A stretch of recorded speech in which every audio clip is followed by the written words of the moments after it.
Olá pessoal, sejam bem-vindos ao meu canal. Hoje, terça-feira, dia 28 de maio de 2024. Por conta de nós termos sido colonizados, nós fomos condicionados a enxergar as coisas pela ótica, pela lente dos interesses anglo-saxônicos e americanos. Basicamente, nós temos uma visão eurocêntrica e norte-americana de ver as coisas. A mídia retroalimenta essa visão enviesada que a gente tem da história, das notícias do mundo.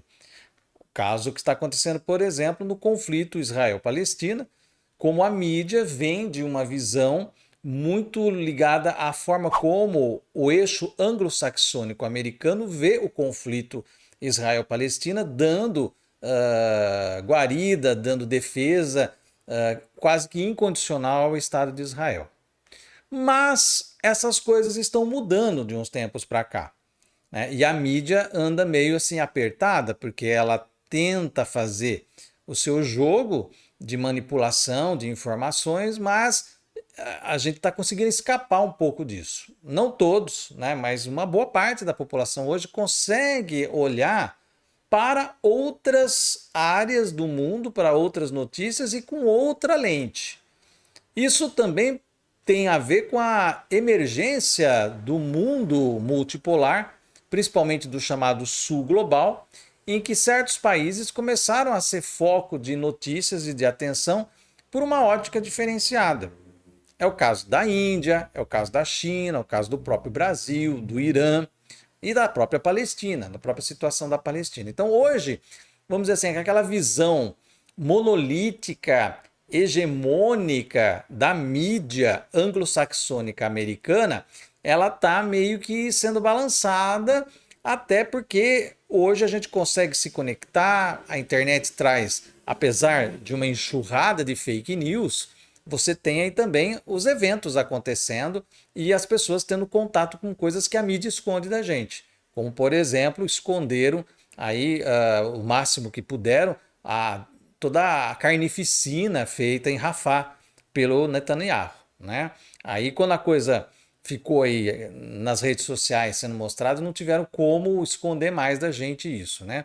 Mas ainda minimizam, ainda colocam a sua visão anglo-saxônica americana de ver as coisas, tá? Apesar de nós estarmos começando a sair dessa bolha anglo-saxônica americana e olhar para o mundo multipolar, começar a dar uma olhada para esse mundo multipolar com uma outra ótica, ainda existe um ponto cego no mundo, para nós, que nós não olhamos, que nós não consideramos, que é a África.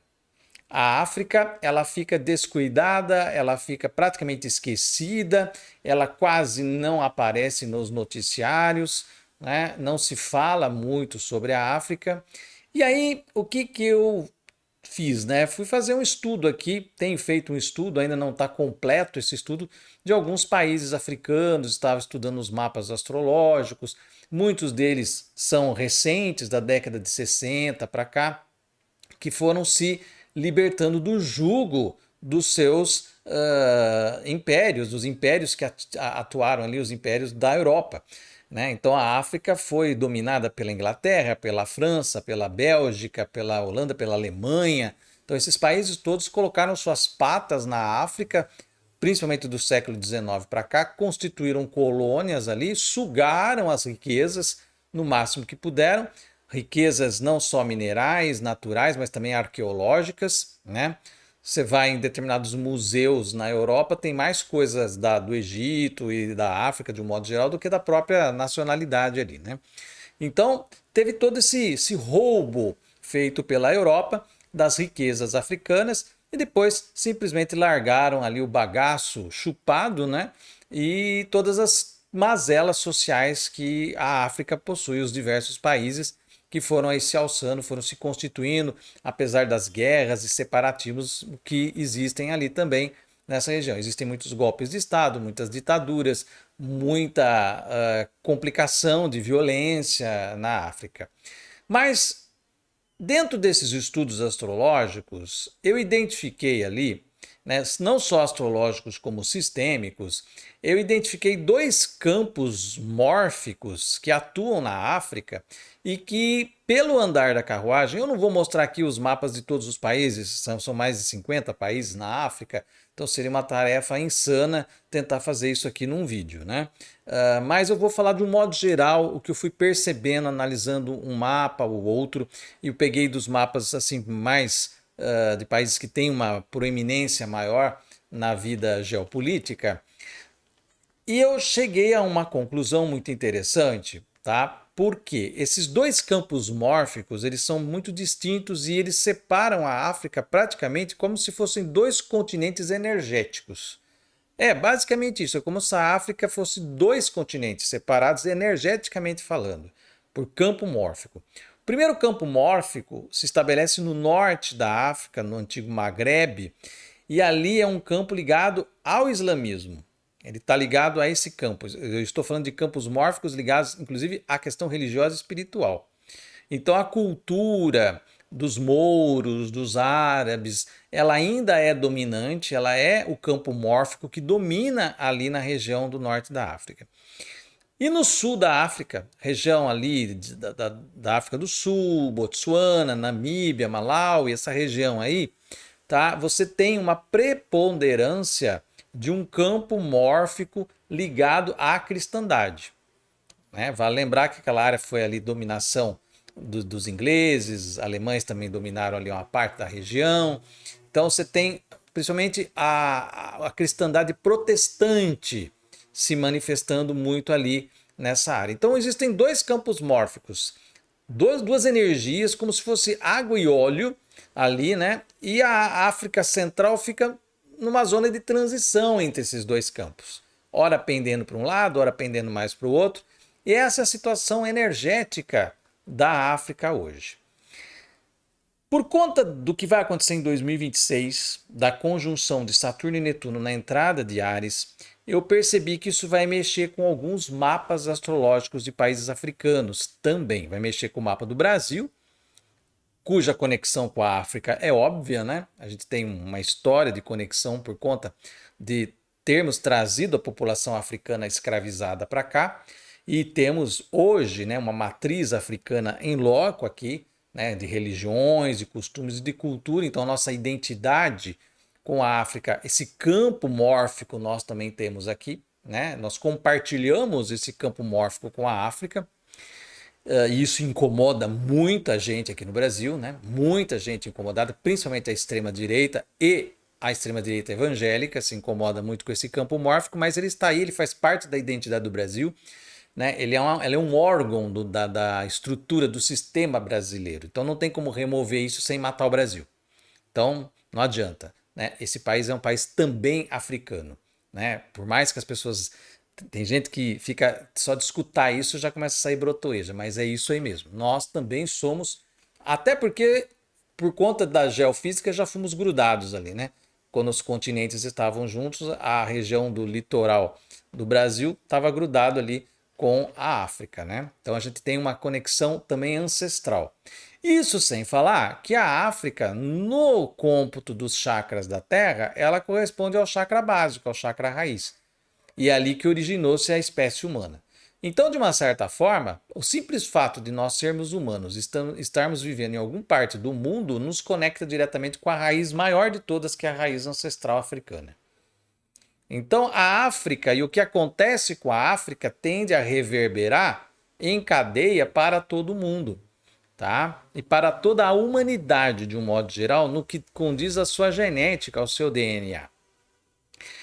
Por que eu estou falando isso? Porque em 2026, quando Saturno e Netuno se encontrarem e ativarem alguns pontos importantes de mapas astrológicos de países africanos, nós teremos aí uma mudança que já vamos sentir agora nesse final de 2024 para 2025. A gente já vai ver algumas mudanças interessantes de poder político na África, mas também de poder religioso. É como se um facho de luz descesse na África a partir de agora e começasse a operar um movimento aqui. Um pouco semelhante ao que eu comentei com vocês lá em 2017 que aconteceu com o Brasil, em que entrou um facho de luz, mas ao mesmo tempo, onde entra mais luz, as sombras ficam mais definidas, né? Quanto mais luz você joga no objeto, mais definida a sombra desse objeto. Então, quanto mais luz entra, mais, né, quanto mais anjos chegam, mais demônios saem da toca, que é o processo que o Brasil está vivendo desde 2017. Né? Vai acontecer a mesma coisa com a África a partir de agora, gente.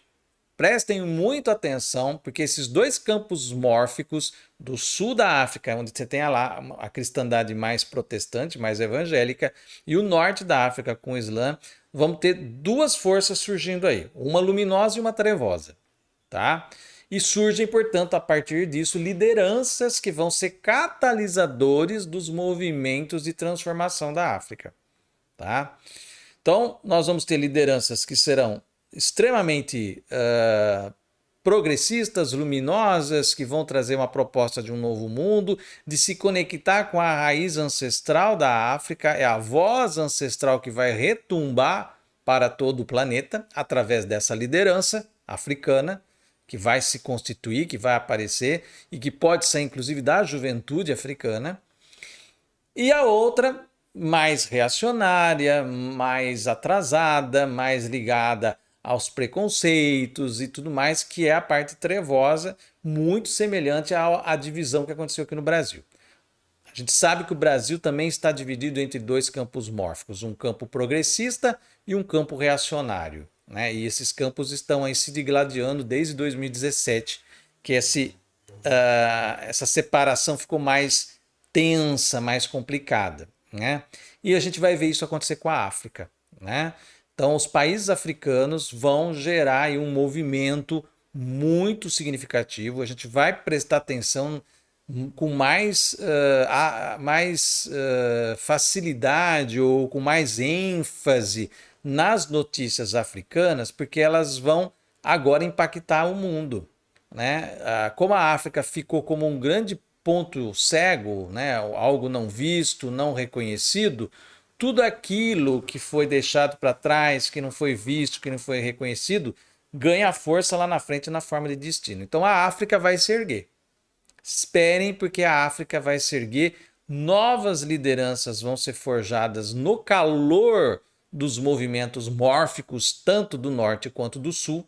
Essa separação vai ficar muito mais clara e nós vamos ter esses contornos desses campos de propostas muito mais direcionados. E, evidentemente, eles vão servir como pontos magnéticos que vão atrair os semelhantes, né? Então você vai ter a liderança trevosa, vai atrair a extrema-direita, vai atrair esse movimento mais negativo, de preconceito, de perseguição, de ataque, de fake news, de ditadura, né? De perseguição, todo esse contexto que é próprio dessa energia decantada, decaída, que vem da extrema-direita, e as energias mais progressistas que vão vir de uma outra liderança mais ligada ao campo da espiritualidade, tá? Então é como se a África nos desse uma espécie de resumo da humanidade, do que é a humanidade ligada ao campo de luz e a humanidade ligada ao campo de trevas. Isso vai ficar muito claro pelas lideranças novas que vão surgir ali, que vão atrair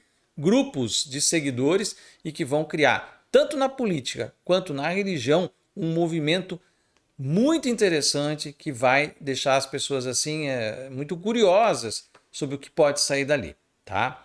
Então aguardem, porque promete aí 2025, 2026, anos em que a África vai ter uma grande relevância, um grande protagonismo também no mundo, assim como começou a ter China, Irã, Brasil, Índia, como os países do sul global, os países que estão emergindo com os BRICS, com essa coisa toda. Então a África também, embora dividida em dois campos, um luminoso e um trevoso, ela vai trazer aí um evento bastante significativo. Isso vai mexer com a história, e vai mexer também com essa hegemonia dessa bolha anglo-saxônica americana que domina a mente das pessoas. E essa visão eurocêntrica dos colonizadores também vai ser desafiada. Muitas mudanças virão aí. É lógico que toda vez que tem um facho de luz, você tem o lado trevoso. Então a gente vai ter também os problemas, né? Os atentados, as guerras internas, né? As derrubadas de poder, as intrigas, tudo isso vai ficar muito exacerbado. A gente vai começar a observar isso acontecer na África de agora em diante, tá? Então tá aí, pessoal, o recado. Se você gostou desse vídeo, dê um like aqui, deixa aí o seu comentário, compartilhe esse vídeo nas suas redes sociais. Se você ainda não se inscreveu aqui, vai lá no botãozinho do inscreva-se, aperta até parecer inscrito e também ative o sininho. Assim você recebe notificação toda vez que eu colocar vídeo novo no canal.